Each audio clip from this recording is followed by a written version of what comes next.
Welcome, everyone. As we introduce the idea about Phoenix practices, that's one of the mythical birds that is being described initially by Egyptians and then taken over, of course, now of course, the Chinese philosophers, and also they also start practicing along those manners. The phoenix is similar to a heron or an eagle, very big, large bird, which arises from the sun. Phoenix represents the sun, and it symbolizes a couple of things. It symbolizes mortality, immortality, and renewal.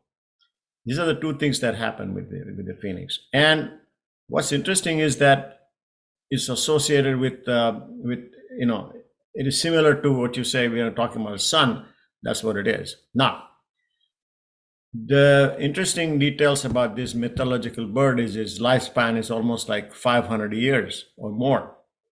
And the other thing that is very interesting is about it is like it represents a rebirth, just like the sun comes up and goes down and comes up again.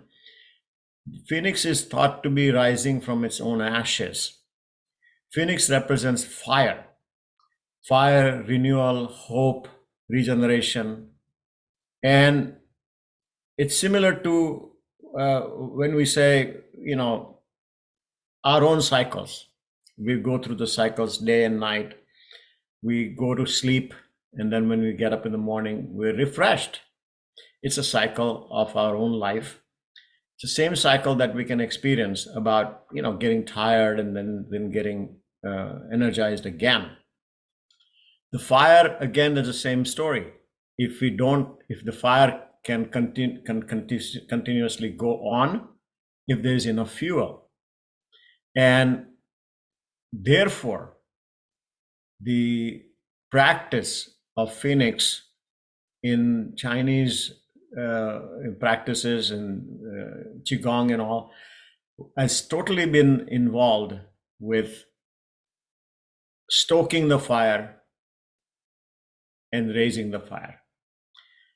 It's like you're really making sure that the fuel is there and the fuel is used and is a continuous regeneration cycle.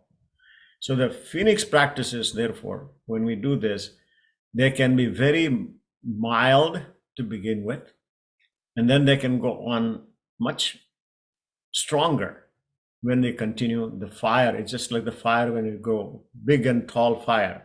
Same way the phoenix practices can be very exhausting, but when it's done for a reasonable period of time, it gives a lot of benefits.